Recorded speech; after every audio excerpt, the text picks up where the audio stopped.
Good morning.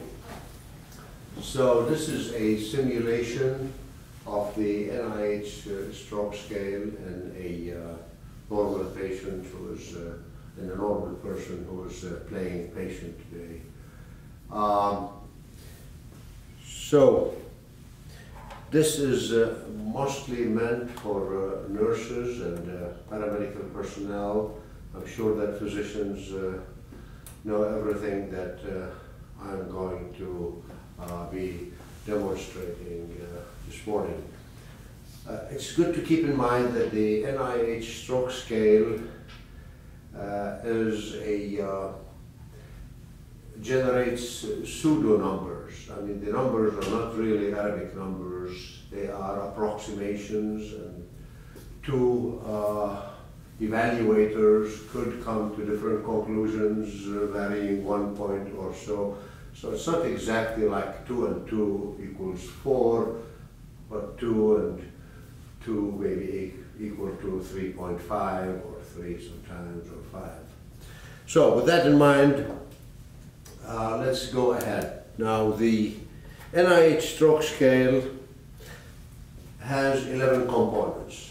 The first component is concerning alertness and consciousness of the patient. And there are 3 items into that first category. The first one goes this way. The examiner comes in and talks to the patient. Hi, good morning. Good morning. How are you feeling today? Good. Good. So that is sufficient to give the patient on 1A a score of 0, meaning that she is totally awake, she is conscious, she converses normally. Now, where do we give a demerit points? Demerit points. If the patient is drowsy, so if the patient, if left unstimulated, would fall back into sleep, that we would call mild drowsiness, but it is easy to wake the patient up by raising your voice or by shaking her, stimulating her physically. You give a 2 if you need more intense stimulations to wake the patient up. And 3 score, a score of 3, is given only to patients who are comatose and have no reaction to noxious stimuli except the reflex changes, such as doing a Babinski, pressing on a nerve here, the supraorbital nerve, and then they make some kind of movement that's a reflex and a non-conscious movement. So that's the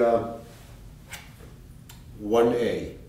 1B, we give the patient 2 questions, and they should be answered. And the first answer is the one that counts. And if the patient gives a wrong answer and then corrects it, it still has to be judged as being wrong. So the 2 questions go this way. What month is this? February. February. Could you speak loudly? Mm-hmm. And how old are you? 53. Good. And both of these I judge to be correct, and she also gets a score of 0. She gets a score of 1 if she doesn't know the month, or she doesn't know her age, or if she answers by giving the date of her birth, for example, because that's not what we asked her to do. Now, all of these may be silly rules, but if you want to maintain regularity and the fact that the numbers should be comparing inter-examiner, that is in between examiners, then you have to be a stickler to the rules. The 1C is the third manner in which we test consciousness, and in this particular instance, and it's for the patient who is not verbal, and we ask them to do 2 motor functions that are simple. The first one is close your eyes hard and then open them, and she did that, so she can obey a simple order. the second task is make a fist with your right hand and release. And she did that, and that's a 0. If she gets one of those, it's 1 point. If she fails at both of them, then it's 2 points. Now, which fist should you usually ask the patient? By looking at them and see where the weakness is. If the patient has weakness on the left side, you ask them to make a fist with the right hand. If they are weak on the right, or they are aphasic, you go for the left fist. The second item is the best gaze. And by the way, you already could have made some judgment of what's going on here because you're observing the patient all the time and seeing, and if you can see here, the patient is looking to the left and to the right, and she seems to have normal gaze. But to again look at this, you keep the patient's head constant. Could you follow my finger, please? And she looks this way, and that is normal. There is no need to go up and down. And you can do it also easily by asking the patient, look to the right and look to the left. And that is just as good. So you get 0, as she did, for a normal. Now, if there's a partial gaze palsy, that is, the patient is, although I'm standing here to her right, she doesn't seem to be looking too much at me, but looking at the cameraman, then I know that she has a gaze problem to the right, and you can judge that. And that will get a 1 point, but usually with intense stimulation, look over here, she can't overcome that gaze problem. We give that a 1 point, and if she's totally incapable of looking in one direction, then we give it 2 points. Okay, so now we're to number 3, and that is one of the tests where we get into a lot of problems because I see them, you know, in the various sites that we look at. First of all, hardly anybody ever asks the patient to close one eye.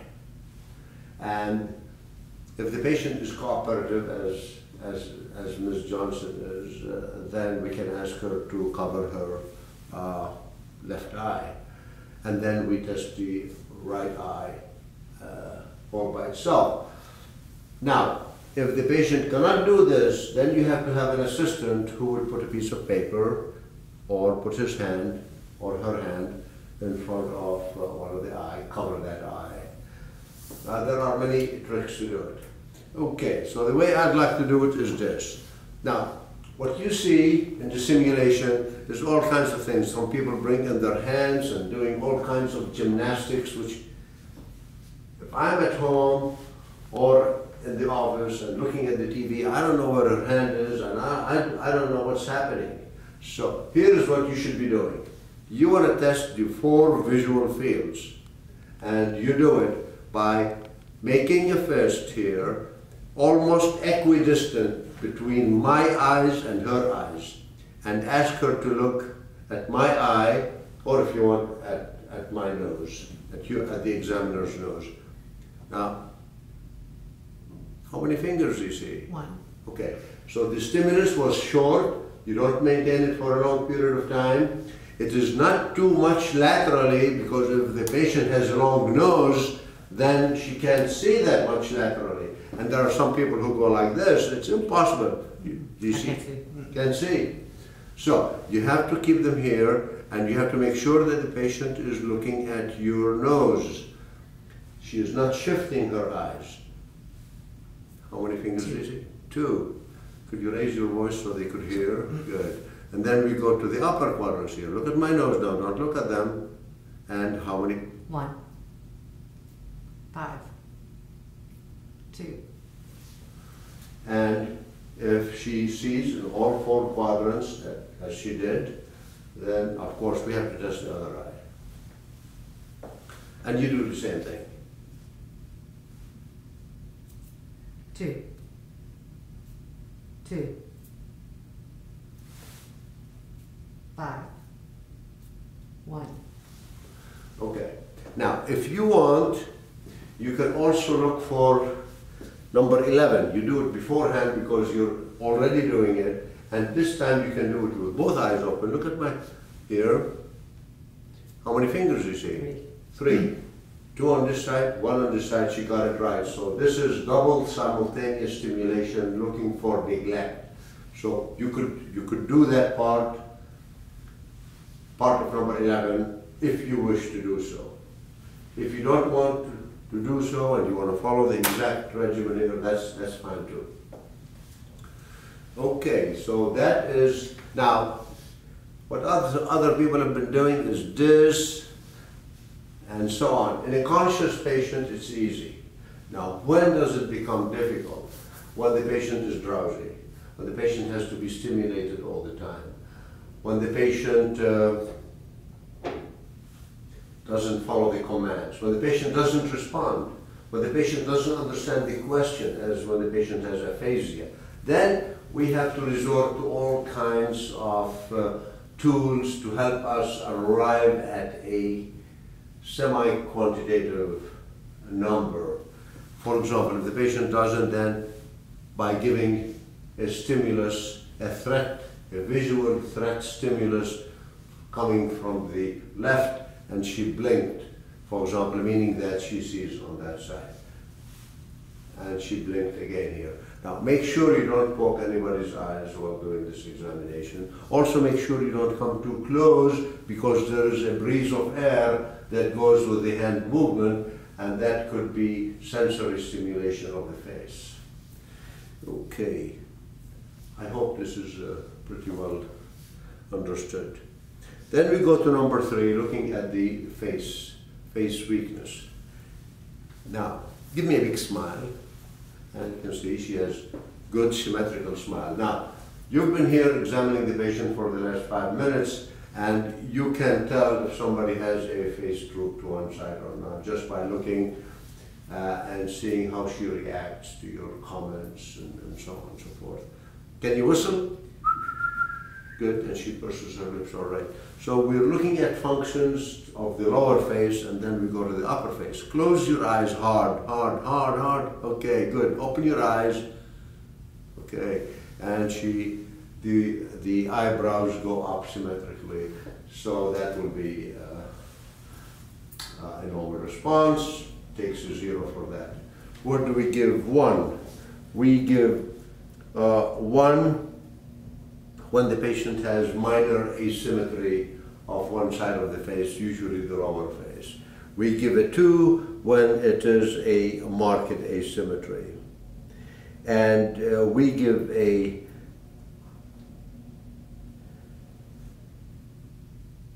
so we give 1 for minor asymmetry, 2 for a partial, but more severe lower face weakness, and we give a 3 when there is a complete face weakness on one side.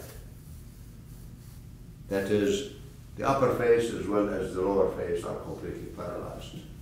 Okay. Then we go to, so we have already started with the facial palsy here with the motor response. And as you can see, the NIH stroke scale is heavily weighted towards the motor responses. So, and it's not necessarily, and that you can see that, for example, if I'm a professor of neurology and I'm aphasic, totally aphasic, but everything else is normal, then I get a level of 3, which appears to be a very, very minor stroke, but functionally for me, I can't do my job, you know, I'm not able to talk, so, or moderate aphasia, I can still do my job, and that'd be a level of 2. So that's why I said at the beginning that the NIH stroke scale does not yield true Arabic numbers. They are pseudo numbers. Be that as it may, we'll continue. Then we go to the, now I usually like to start with the limb weakness, and I want to go with the normal limb. But in a normal patient, or when I don't know, I start with the left side. Could you take your left arm up Good. Extend your fingers like this. Good. And your wrist up and keep it there for the count of 10. 1, 2, 3, 4, 5, 6, 7, 8, 9, and 10. Okay. Well done. So that's a 0. She kept her hand. There was no drift. If there was a drift, then we'll give her a 1. That doesn't hit the bed by the count of 10. If the patient drops her hand upon release with my help, then it's 2 or more. It is 3 if she still can have some movement either at the shoulder or in the fingers, and she can move them laterally. And if it's against gravity, we give it 2. If she can move but not against gravity necessarily, then that's a 3. And 4 is when there's absolute complete paralysis of that extremity. Now, notice that I went very slowly. Now, how did I gauge this? Just like a basketball referee, getting 3 seconds. They don't go 1, 2, 3, that's not 3 seconds. And here I shouldn't be doing 1, 2, 3, 4, 5, 6, 7, 8, as I sometimes see in patients that are examined at other centers, and I have to stop the examiner and teach them again the rule of the basketball referee for the 3 seconds, 1,001, or 1, 1,000, 2, 1,000, 3, 1,000, Okay, then we test the other extremity, the right upper extremity. Will you do the same thing here? Again, 1, 2, 3, 4, 5, 6, 7, 8, 9, 10. Very good. Okay. Again, the same. So the same kind of ascribing a number. Then we look at the strength in the lower extremities. We're going to expose your legs here a little bit. Good. Now, could you take this leg up here, keep it up there at around 35 to 40 degree angle with the knee straight, and keep it up there for the count of 5. 1, 2, 3, 4, and 5. Good. And again, now, as with the hand, 1, 2, 3, 4. As you can see, you get 4 for every extremity, a potential 4 points. So somebody who's completely paralyzed in all 4 extremities is going to get 16. Now, let me remind you that strokes do not usually present that way. I'm not saying it doesn't ever occur, but usually, a patient in coma, when you start with coma, it's usually think again, the diagnosis is probably not a stroke. That the stroke issue is when you have a unilateral, the vast majority of instances, a unilateral problem with vision, unilateral problem with strength, unilateral problem with sensation, and so on and so forth. And then the same thing on the other side. Okay, so we are down now to number 7. 7 is an issue with ataxia. Now here, if the patient is paralyzed, if the patient cannot move that extremity at all, then there is no need to test for ataxia, because we already gave 4 points for this limb being completely paralyzed. Now, ataxia is specifically there to look for cerebellar strokes or strokes affecting the input or output of the cerebellum. So it is given as a 1 or 2 points or 0 points for incoordination, which is incommensurate with the amount of weakness affected by the corticospinal tracts. So, if a patient is very strong, as this patient is, then I ask her, could you kindly take this finger, touch the tip of my finger, then the tip of your nose, back and forth. Right, again, you don't need to move these. I see some people giving, extreme movements, a range of movements. And there's no need, just move your hand once or twice and see. She did that, and look at the way she looked, she hooked her tip of the finger to the tip of my finger and then to the tip of her nose. Now, if the patient went this way, that would be a sign of ataxia. And that, given her strength, which we have already examined and found to be very strong, if she can keep her hand up but she cannot touch her nose, then that will be an ataxia, and that should be given a number. And 0 is when, and now we test the other finger. 3 times is sufficient, and then the heel to shin. Take this leg up in the air, put your heel on your knee and scoot it down your shin, please. Good, up and down, good, and she did that, she didn't go. Okay, now do it on the other side. Fantastic, good. So, that's that basically. We give 0 if there's no ataxia in any of the 4 extremities.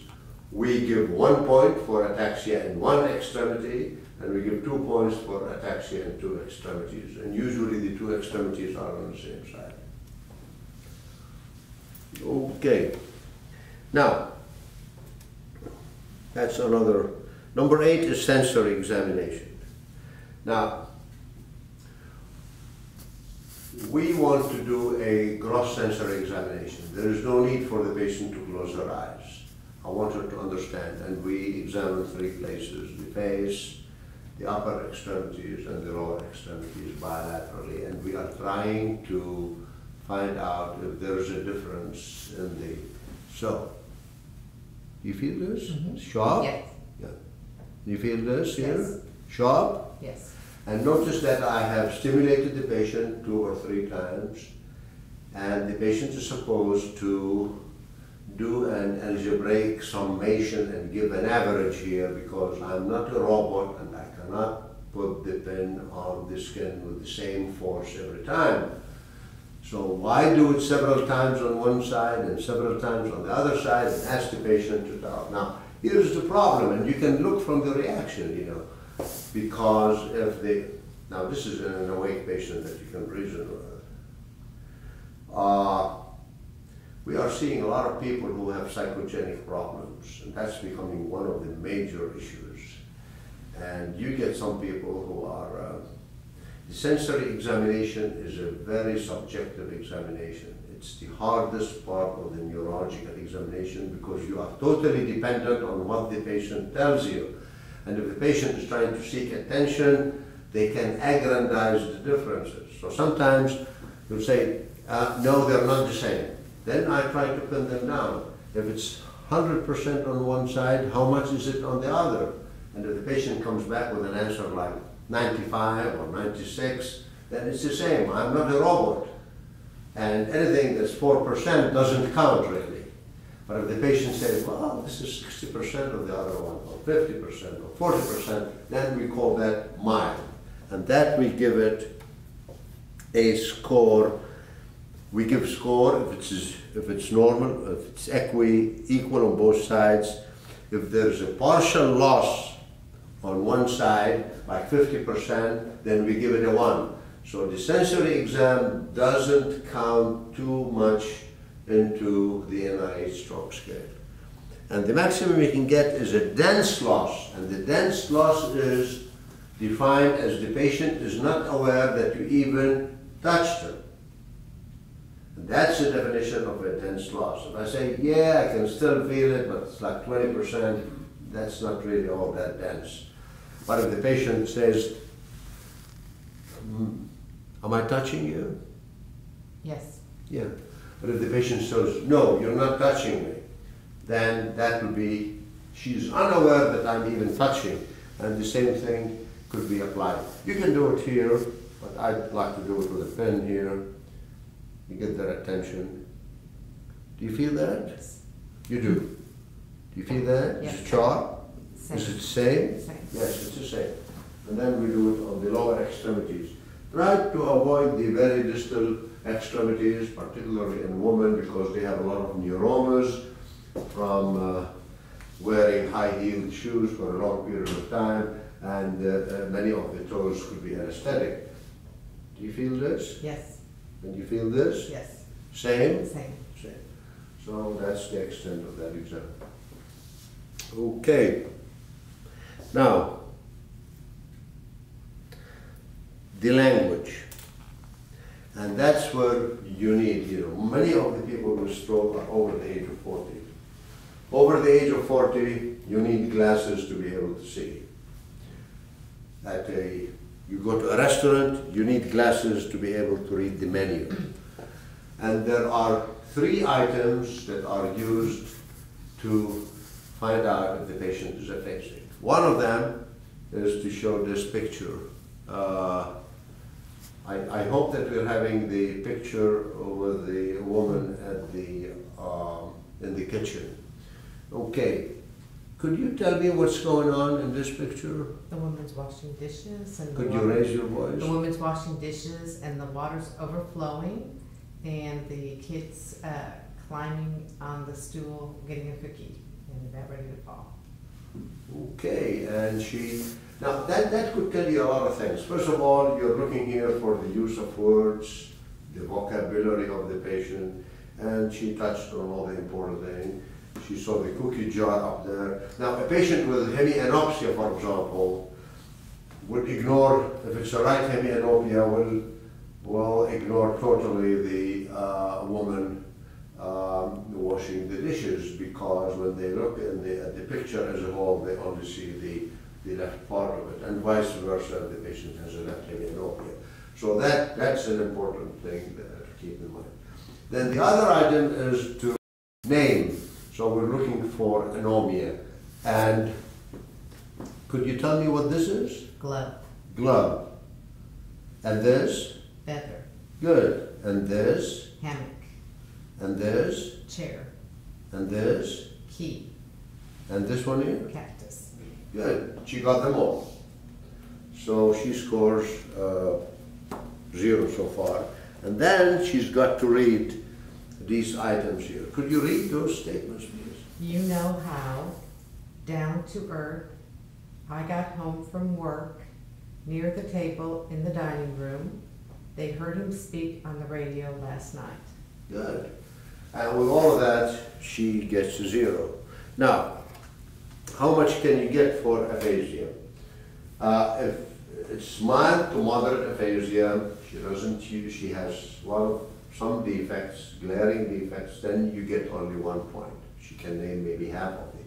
Severe aphasia, when she cannot name anything, or she can't read well, and that is all totally subjective, you give a 2.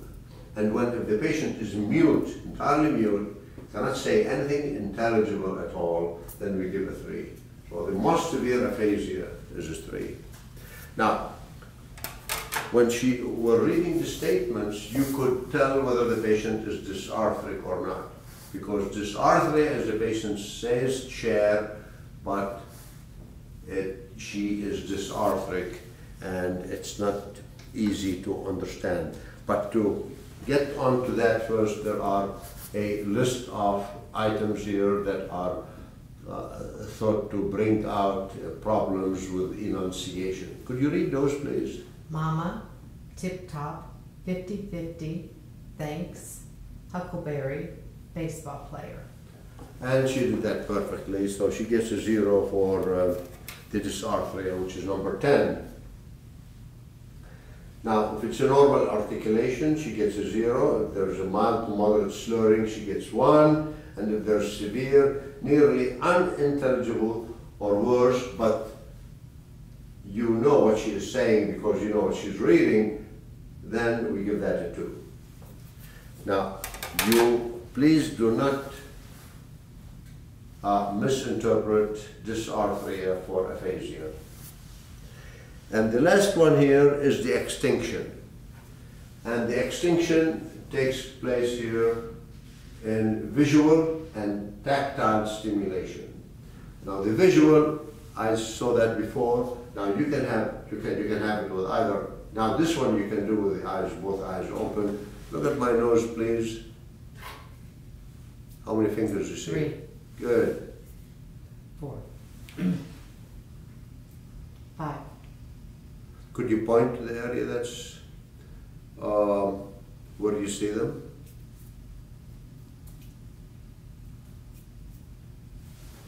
And it's clear that she has no extinction. And then we do it with the tactile stimulation. Close your eyes, please. I'm going to touch you on one side of the body. If I touch you on the left side, you tell me left. If I touch on the right, you tell right. If the patient cannot say those things, then I would ask her to point. Raise a finger on the side that she's touched on, or something like that. You have to be resourceful in this exam, and you have to change your tactic to arrive at the proper answers to your questions, depending on the patient's neurological condition.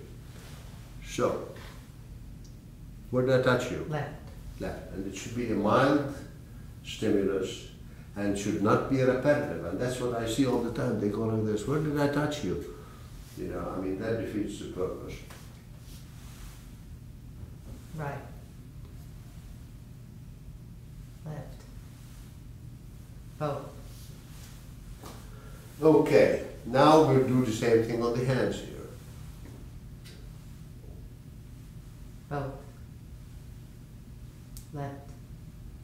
Right. And the same thing with the lower extremities. Both. Left. Right. Both. Okay.